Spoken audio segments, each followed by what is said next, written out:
ఒక మాజీ సైనికుడిని.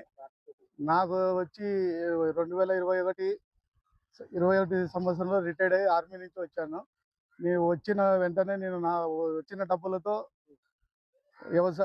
భూమి కొనుక్కున్నాను. భూమి కొనుక్కొని వ్యవసాయం చేసుకుందామని 2023లో వ్యవసాయం కొరకు బోర్‌లేసుకున్నాను. బోర్‌లేసుకున్న తర్వాత వేరే వ్యక్తులు వచ్చి అందరూ అబ్జెక్షన్ చేస్తుంటే ఎంఆర్ఓ గారు అందరూ వచ్చి ఎంఆర్ఓ, ఆర్ఐ, వీఆర్ఓ అందరూ వచ్చి అంతా సర్వే చేసుకున్న తర్వాత సర్వే చేసి నాకు ఎన్ఓసి అన్ని ఇవ్వడం జరిగింది. అప్పటి నుంచి నేను ట్రాన్స్‌ఫార్మర్ కోసం అప్లై చేసుకొని ఎంఆర్ఓ ఆఫీసు ద్వారా ఇచ్చిన సర్టిఫికేట్ తీసుకొని మన కరెంట్ పవర్ ఆఫీస్ దగ్గరికెళ్ళి నేను అప్లై చేస్తే కొన్ని నెలలు అప్పుడు కూడా నాకు కనెక్షన్ ఇవ్వకోకుండా నిలబెట్టారు. తర్వాత మళ్ళీ నేను వెళ్ళి కొద్దిగా ఈ డీఈ గారిని కలిసి ఇట్లా నా ప్రాబ్లమ్ ఇదయ్యా, నాకు ఇట్లా ట్రాన్స్‌ఫార్మర్ ఇవ్వడానికి అప్లికేషన్ ఇవ్వడం లేదు, సీనియారిటీ చెప్పడం లేదంటే ఆయన మళ్ళీ నాకు డీడీ తీసిచ్చారు. అక్కడి నుంచి డీడీ తీసుకున్న తర్వాత 2023లో డీడీ తీసిచ్చాను. తర్వాత ఇంకా ట్రాన్స్‌ఫార్మర్ రాకోకుండా మళ్ళీ అడ్డుపడతా ఉంటే ఇంకా మళ్ళీ వెళ్ళి నేను మళ్ళీ కనుక్కుంటే ఇట్లా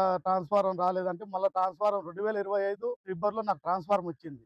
ట్రాన్స్‌ఫార్మర్ వచ్చిన తర్వాత కూడా వాళ్ళు నాకొచ్చిన ట్రాన్స్‌ఫార్మర్ వేరే వ్యక్తికి ఏప్రిల్‌లో 2025 ఏప్రిల్‌లో వేరే వ్యక్తికి అమ్మేశారు నాకొచ్చిన ట్రాన్స్‌ఫార్మర్‌ని. మళ్ళా నేను అడిగితే లేదు, వేరే వాళ్ళకి ఇచ్చినాము, అతన్ని సస్పెండ్ చేసినాము అది ఇది అని చెప్పారు. అయినా ఇదిగో నెల, 2 నెలలు, 3 నెలలు అయినా ఇస్తారు ట్రాన్స్‌ఫార్మర్ మళ్ళా ఇస్తారు నాకని అనుకుంటే ట్రాన్స్‌ఫార్మర్ వాళ్ళు ఇవ్వకోకుండా ఏడీ గారు నేను చూస్తా అని వచ్చి నా పొలం చెనిక్కాయ వేసుకుంటే వేరుశనగ ఎండిపోతుంది. ఎండిపోయే పొలంలో వచ్చి అప్పుడు పోలు లాగి నీకు వెంటనే ట్రాన్స్‌ఫార్మర్ ఇస్తామని చెప్పి నమ్మించి రోజులు గడుపుకుంటూ వచ్చిన ట్రాన్స్‌ఫార్మర్ కూడా లేదు. మళ్ళా నాకు ట్రాన్స్‌ఫార్మర్ ఇవ్వాలంటే వాళ్ళు ఇబ్బంది పెట్టకుండా 8 నెలలు మళ్ళా రోజు తిరుగుతా అంటే ఇప్పుడు ట్రాన్స్‌ఫార్మర్ మళ్ళా వేరే స్వాతి అనే అమ్మాయి పేరు మీద ట్రాన్స్‌ఫార్మర్ వస్తాది మీకు ఇస్తాము అంటాను. మాకొచ్చిన ట్రాన్స్‌ఫార్మర్ ఎక్కడ పోతదంటే ఇట్లా ఆయన ఫస్ట్ ఉండే ఏఈ గారి మీద చెప్తారు వాళ్ళు. ఆయన ఇట్లా చేసినాడు అది ఇది అని.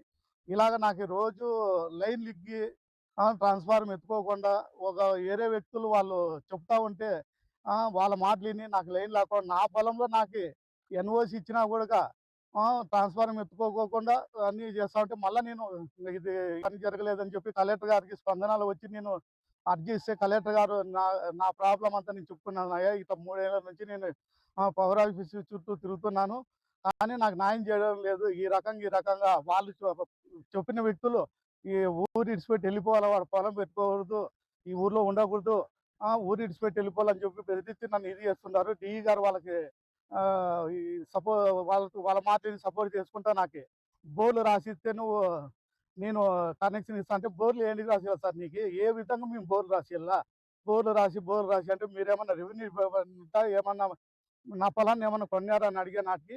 లేదు నువ్వు అది ఇలాగే లేట్ చేసుకుంటుంటే ఇంకా నేను కలెక్టర్ గారికి వచ్చినాక కలెక్టర్ గారు సరే ఈ అబ్బాయిది ఫస్ట్ వెంటనే దీన్ని క్లియర్ చేయాలా, ఎన్ఓసి ఇచ్చిన బోర్లకు నిలబెట్టడానికి అధికారం ఏముందని ఎస్సీ గారిని పిలిచి ఆ రోజు కలెక్టర్ గారు చెప్పారు. కలెక్టర్ గారు చెప్పినా కూడా ఎస్సీ ఈ ఏడీ గారు మళ్ళా వచ్చి చేస్తామని రోజు వచ్చేది, వాళ్ళు చెప్పినట్లల్లా వచ్చి దీనికి వెళ్ళిపోయేది. ఇలా నాకు చేస్తానే ఉన్నారు, న్యాయం చేయడం లేదు. అందుకోసం కలెక్టర్ గారిని అందరినీ నేను ఇదే కోరుతున్నాను.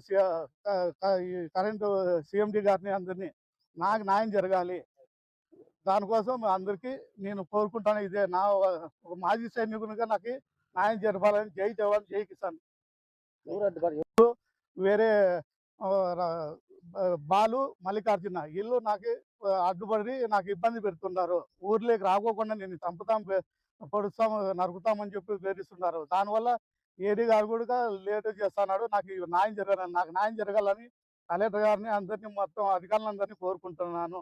నా ఈ పార్టీ ఏ ఏది పార్టీ అయితే ఏ పార్టీ కాదు. కానీ మన చుట్టుపక్కల ఉండే పొలం చుట్టూ ఉండే వ్యక్తులు వీళ్ళంతా రైతులు. వీళ్ళు నన్ను ఇబ్బంది పెడుతున్నారు. నా సొంత ఊరు వచ్చి నాది సింగనమాల మండలం గోవిందరాంపేట. సింగనమాల పొలం సర్వే నంబర్ 364 నాది పొలము.